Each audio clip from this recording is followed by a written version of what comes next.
Hey y'all, hey, it's your girl Delisa Robinson, your favorite real estate diva out here in these real estate streets.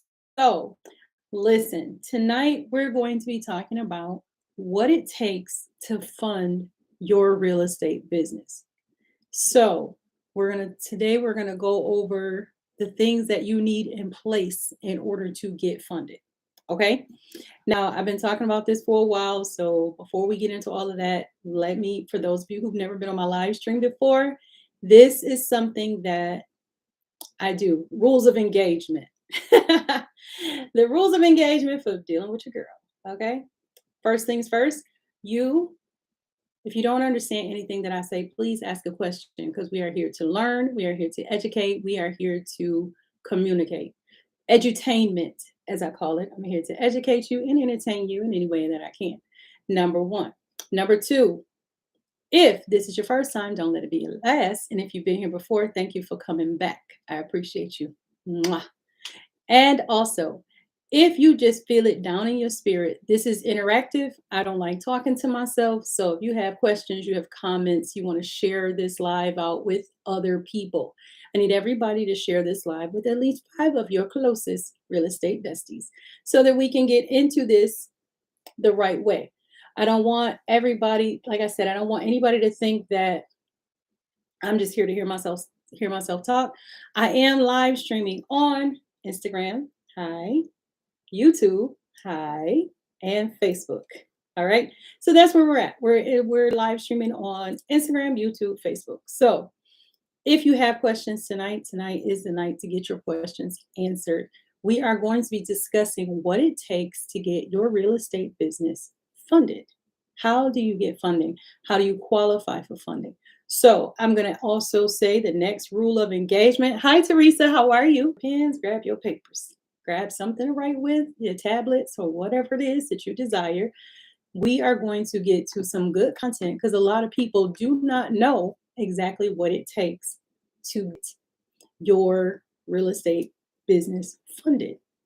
Okay. Now, what I do have is a couple of housekeeping issues really quick. Y'all know your girl hit the big nickel the other day. 25 years as a real estate investor.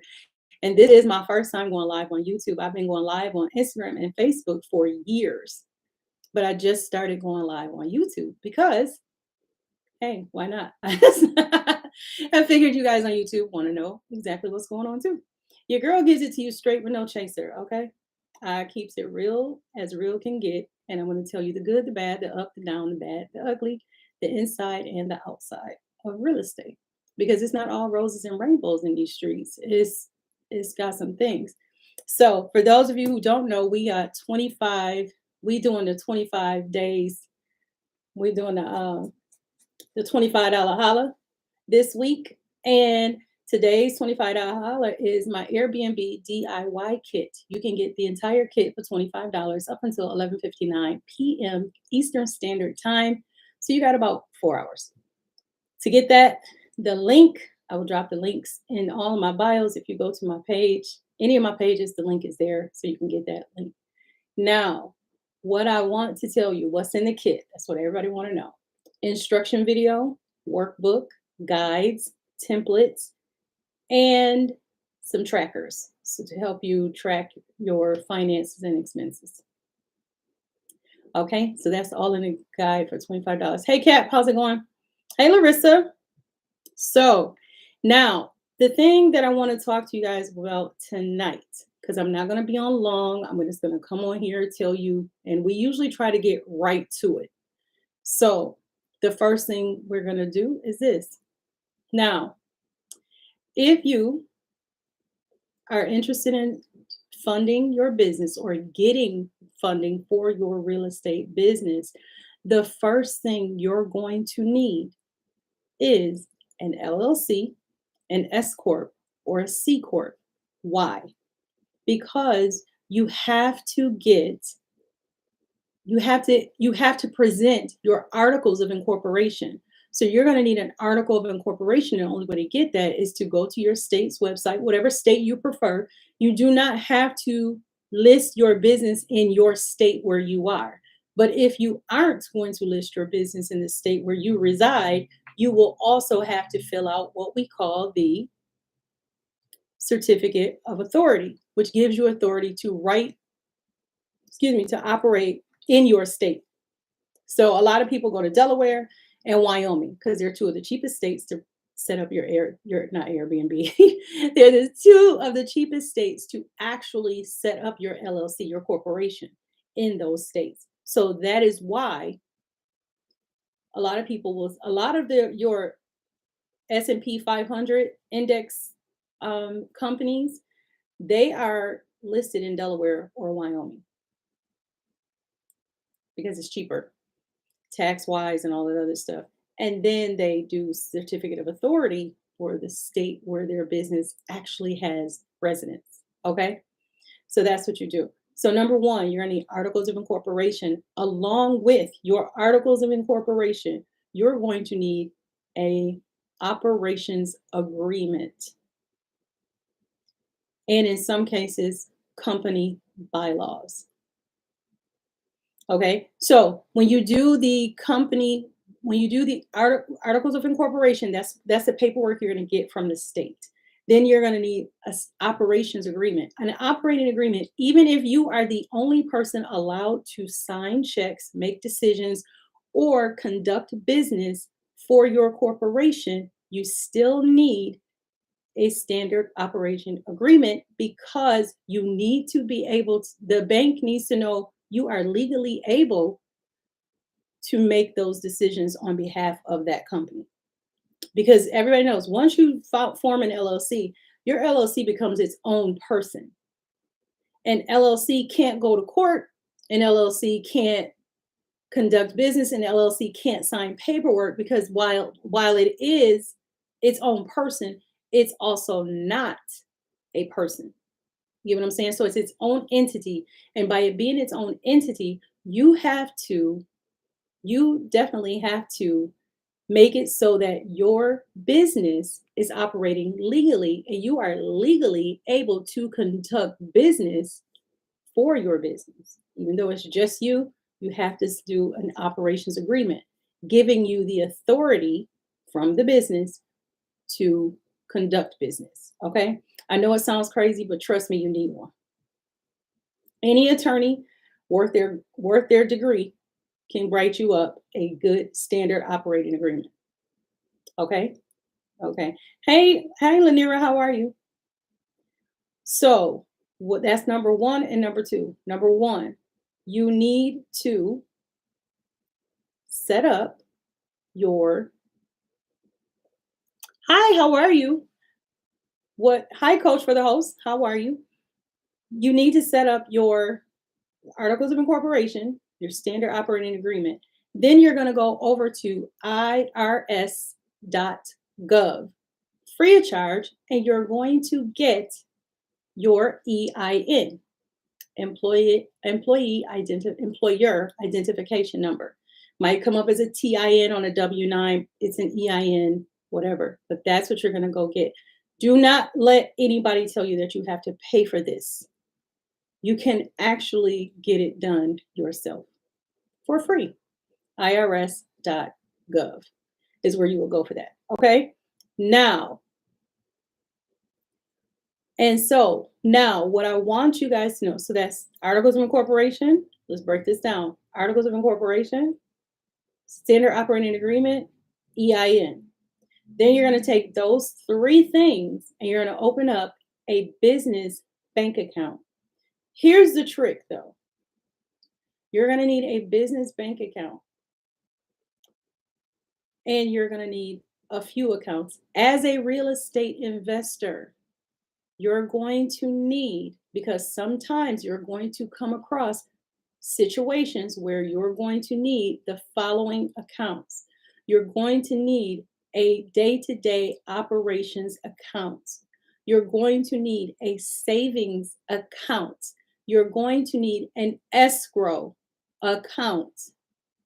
Now, a lot of people out here telling y'all how to do this, set up your real estate business, whatever. And I have not heard now one person tell y'all that y'all need to have an escrow account.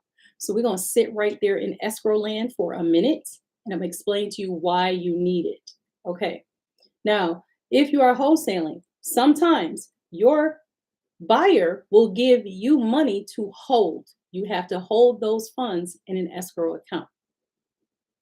Escrow accounts are not just for real estate brokers, real estate agents, or attorneys.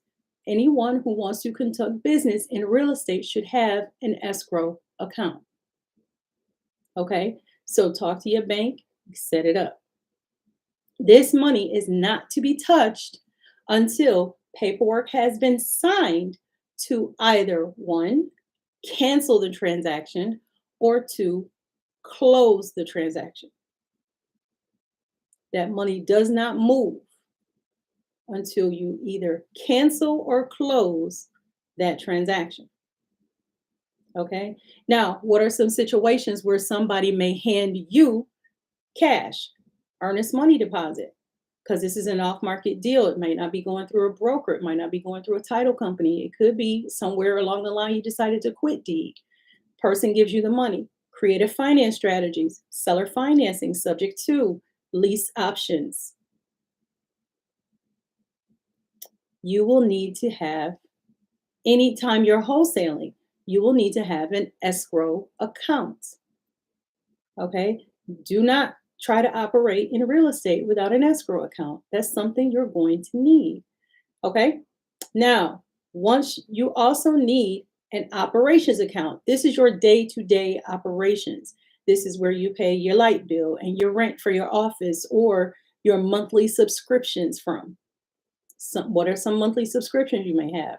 PropStream, Lead Pages, Canva, Calendly, Acuity, Zoom. You might have a monthly subscription to PropStream or Deal Machine. All of your monthly expenses should be coming out of your operations account. You're going to need a payroll account. Why do I need a payroll account, Delisa? Because if you're a wholesaler, you have bird dogs and JV partners that you're going to have to write 1099s for.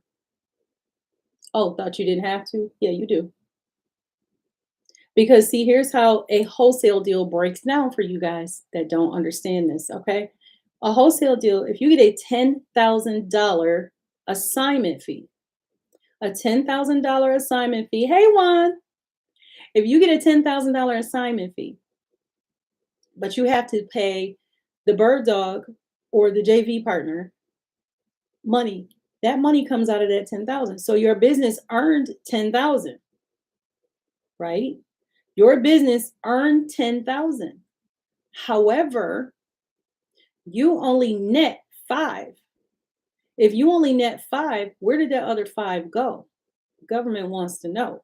So you have to have a JV partner with a JV agreement saying that they're receiving that other 5,000 and they have to do a 1099.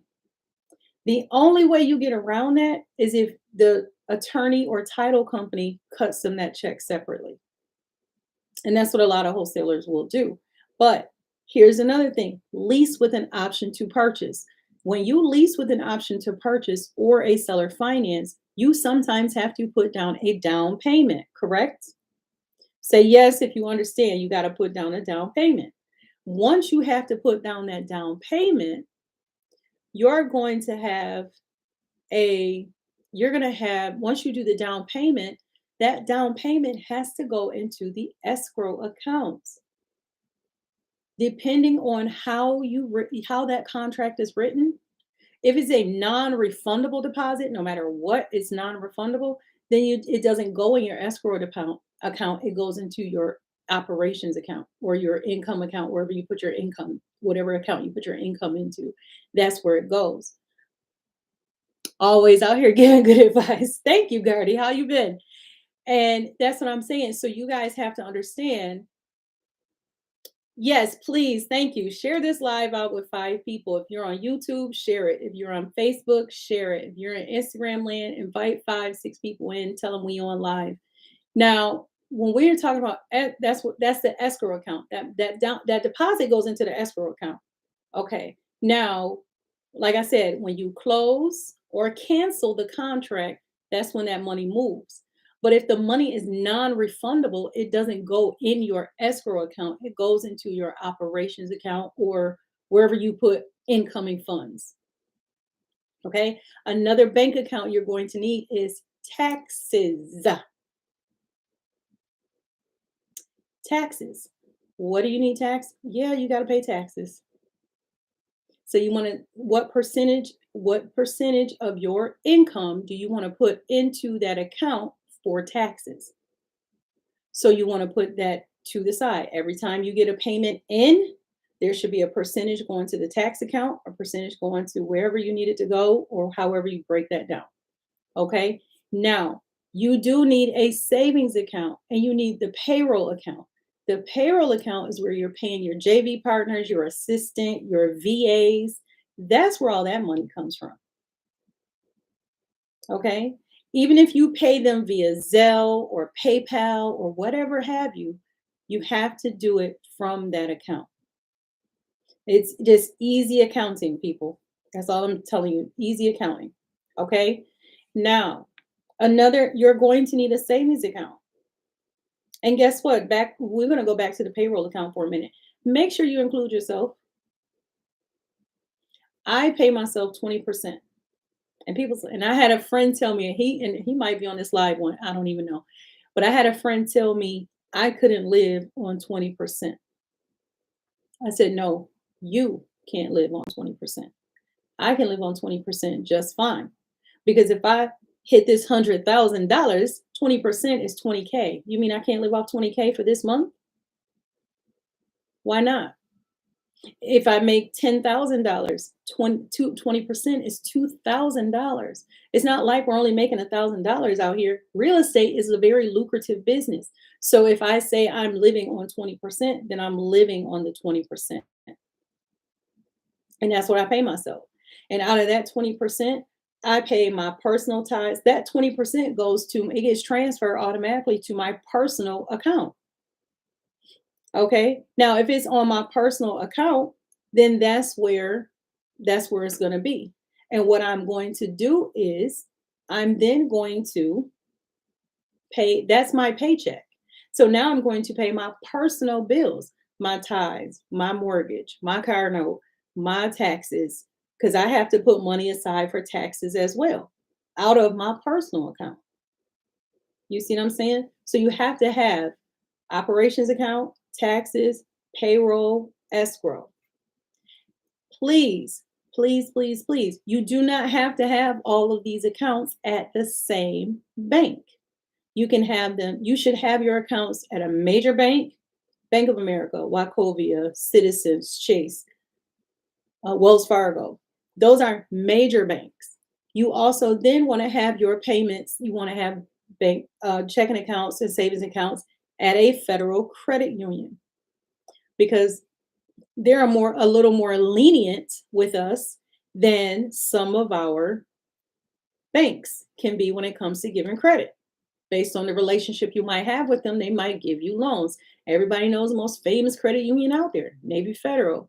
There are a ton of, that's not the only one. There are some credit unions out here giving out better deals than Navy Federal, but y'all ain't paying attention. Y'all gotta redo your research, but people are doing what they do. Okay. Also, you want to have your account at a local bank. So for me, I have my major bank is Bank of America. My credit union is CEFCU or Buffalo Metropolitan. These are my credit unions. And then I have a local bank, Citizens Bank, or a Key Bank, or an M&T. Those are like local banks because they're not nationwide. So that's where you want to go with that. Okay. Now you've got what? Articles of incorporation, operations agreement. You got your EIN. You open up your bank accounts. You need a DUNS number. What's the DUNS number, Delisa? Dun & Bradstreet. You need a Dun & Bradstreet number. This is the number that's going to report to your business credit report. Okay. Dun & Bradstreet is a business credit reporting agency. They will assign you a number. It's free to sign up for the number. As my friend Kyra tells me all the time, and I hear her tell people all the time, don't pay for the service. It's free to sign up for a D&B number, a DUNS number. It's free. Okay. Now, you also will need a email. Okay. You will need a professional email because Delisa living a hot girl summer 2023 is not at gmail.com is not professional. It's not. And y'all know it. So stop it. You need a professional email address. You can get one through Google. You can get one through GoDaddy. You can get one through any one of these. You can get one on Lead Pages. If you have a subscription with Lead Pages will give you a domain. Shopify can give you a domain. You're asking me how I know? Because I have one. It's just that simple. I have a Shopify domain. I have a Lead Pages domain. I've got a couple Lead Pages domains. But that's what I'm saying. You have to have your information legit. Okay. Now, when I say this, Google charges probably like $10, $12 a month. There are other entities that charge way less. I have one through, I think, GoDaddy, and it's only $20 for the whole year. But that's just for my domain. I don't have email for that. Google gave me a domain, and I have like 5 different email addresses that come off of it. So, yeah, you need a domain and you need a professional email address. Do you need a website? No. But with Lead Pages, you can create a landing page. You can do a landing page with links to all your other services. A lot of people are doing affiliate links through Amazon. Okay. Lead Pages will allow you to do a domain, and then you can put all your affiliate links in the lead page. And that's your website. And it gives you your domain. So when Amazon asks for your domain, there it is. See, I don't be thinking about that stuff. I know, it's all right. See what I'm talking about? You don't have to have a whole fancy schmancy website. But what you do need is a virtual office or a brick and mortar office. You do not want to use a post office box. You do not want to use you don't want to use a post office box. You don't want to use the UPS store. You don't want to use the Office Depot or Kinko's or whatever else is called, FedEx stores or whatever. You don't want to use those stores because they come up as PO boxes. And if you're a lender, when you go to get funding and your lender Googles your address and it says UPS, they're going to deny you. Mhm. Make sure your business is listed. And these are some freebies. Make sure your business is listed on google.com as a business, 411.com, Yelp. Make sure you're listed on those services because you want to give yourself as many points as you possibly can to get them to be funded and lending correctly. Okay. Now, when I say funding, and we're going to talk about business funding this whole week, we're not just going to talk about how to set up your business. No, I'm going to have someone come in and talk about how important your personal credit is. I'm going to have somebody come in here and talk about the things that you can get with your business credit and how you can get them legally. Because some of y'all out here committing bank fraud and that ain't cute. Just saying. Don't say I ain't tell y'all because I did. And then you also want to go into not just the business addresses. You want to know exactly how it is. So later in this week, I'm going to teach you guys, I'm going to give you guys some more tips, some more tricks, and some more ideas on how to get funded. But this is what you need. And the reason why I say you need this, there's different types of funding. There are traditional mortgage loans. There are commercial mortgage loans. There's credit card funding. There's other people's money funding. There's fintech funding. There's creative finance strategies. We're going to talk about all of those in depth this week. Okay.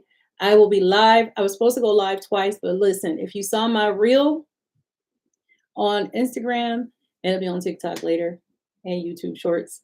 If you saw it, you know I was moving out of my office. I've been in the office for 5 years. It's time to move, and it's time to find a bigger space because I now have the real estate brokerage. So I have to find a bigger space where my agents can come in and do the things that they need to do. And also, so I can have conference rooms and teach training classes inside of my space. So that's why. So we're getting ready. So we're moving out of the old office and into a new space. And once the new space is ready, and because right now I'm moving home until the new space is ready because I didn't want to renew a lease.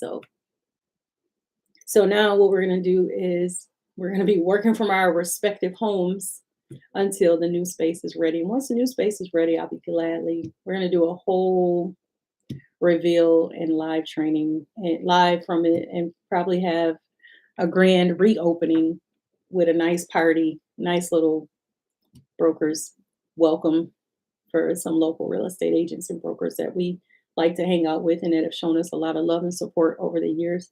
And some of our clients are going to come in, and it's going to be a fun time. So if you guys have questions regarding what it takes to get funding, not any type of funding, we're going to talk about the different types of funding. I'm going to talk about some bad funding, which is your MCAs, and I'm going to tell you how they work. And a MCA is a merchant cash advance, and it's based on your sales in your business. We're going to talk about that. We're going to talk about the fintech lending companies. We're going to talk about traditional lending. We're going to talk about creative finance strategies. All of that's going to happen this week. And as we're doing this and we're getting this thing, and I'm preparing and telling you guys different things that you can do, I want you guys to pay attention. If you have any questions, you know you can DM me any questions that you have. If you're watching this live later, at any point in time, if you're watching this live later, hey Jeff, how you doing? Hey Angelique. Angelique, I love you. So if you are watching this live later and you have questions as you're watching the live, just ask the questions. DM me your questions. I will be more than happy to answer them. So that is it for tonight. Something just flew in my eye. That's it for tonight. So we're going to talk. So tonight, run it back. What do you need to get funded? You need your articles of incorporation. You need your standard operating agreement. You need your EIN. You need a DUNS number. You need a domain. You need a virtual office. I prefer you have a virtual office if you don't have a brick and mortar. I had a brick and mortar, so it didn't, and I still have a brick and mortar. It's just transferring the addresses. So I never needed a virtual office, but you guys are going to need a virtual office. A virtual office is different from a virtual address. With a virtual address, you're just going to have somebody there to collect your mail, and then they'll forward your mail to you. Or you might receive a package, they'll forward the package to you. But with a virtual office, you actually get someone who answers the phone and say, "Hi, this is ABC Incorporated. How can I help you?" And they get your mail and they do all this other stuff. So it's like your own little virtual assistant kind of thing. And that's something else you're going to see. We're going to talk about the teams that you're going to need to get funded so that you can scale and grow and diversify, because this business is not for the weak. It's not for the strong either sometimes, but it's definitely not for the weak. So, what I want you guys to understand and appreciate is we are going to get we're going to get all of our things in a row in order for this business funding. I will post the list. Excuse me. I'll post a list in my link later. It'll probably be up tomorrow because I'm telling you, I've been up since 5 o'clock. I am dog face tired. So after I leave here, I want to take a shower and get in my bed. So that's where I'm at. So if you guys have questions, comments, concerns, don't be afraid to ask. I will be more than happy to answer all of your questions as I can, as honestly and as brutally honest as I possibly can. Okay. Now, another thing is, like I said, don't forget today's $25 holla, because your girl hit the big nickel on Saturday, February 4th. Was my 25-year anniversary as a real estate investor. I bought my first investment property 25 years ago, February 4th, 1998. And let me tell you, It was the absolute worst deal I could have ever gotten myself into. And those of you on my email list, you got the story. I emailed it all to you guys the other day. It was the worst. It was the worst. I had an adjustable rate mortgage. I bought the house with my emotions instead of using my head and following the numbers. I bought the house with my emotions. It was the absolute worst thing I could have done. I hated it. It was the absolute worst. So, yeah, it was a bad deal. But I love that house and I still love that house to this day. And yeah, I'm thinking about contacting the owners and making a deal on it. Because the funny story is, it was the first house I ever bought for my investment property. And when I got my license, when I first got licensed as a real estate agent, the first phone call I took as sitting at the front desk, because we used to have floor time. So instead of hiring a receptionist, the brokerage that I was with, they used to let agents schedule themselves for floor time. That means you answered all the incoming calls. That house was the first call I received. Somebody called me about that particular house, and I was like, man, I wish I could get this house right now. And at the time, I couldn't get it because my husband at the time didn't want, he was like, no, that's not a good deal for us. And I'm like, why not? It's amazing. It's a great house. And it was like dirt cheap because they were charging, whoever bought it from me had went into foreclosure. So they were asking under 50,000 for this house. That house is worth about almost 200 grand right now. And that was just 6 years ago. They were offering it for 50 grand. So yeah, it was a good house. Now I'm gonna get ready to run. I'm gonna scooch on up out of here and go do what I do. Yeah, because it's almost 9 o'clock. I still have to eat dinner, take a shower, go to bed because 5 o'clock will spin around real quick on your girl. Tomorrow, 2 times we'll be live. Early in the day, so around anywhere between 10 a.m. and 1 p.m. And then again around 9, because tomorrow night, Get Wired Boot Camp members, tomorrow night, 7 p.m. Eastern Standard Time, we will be in the boot camp with session 2 of 8. So if any of you want to join in the boot camp, just click the link in the bio, tap the first button, join us because it's not too late to join in. You can get all the recordings and workbooks as they become available. All right. All right, guys. I'm gonna be out of here. So I will see you guys later. This series is gonna stay up for a little bit, but I don't keep them up long. So you guys know. But anyway, anyhow, anywho, thank you. I appreciate you. Love and like you a lot. And as I always tell you guys right before I sign off, you can choose to be anything you want to be in this world. I just hope you choose to be kind because at some point in your life, somebody was kind to you. And it's always good to pay kindness forward. Makes the world a better place. I will talk to you guys later. Have a great night and talk to you soon. Bye. That one.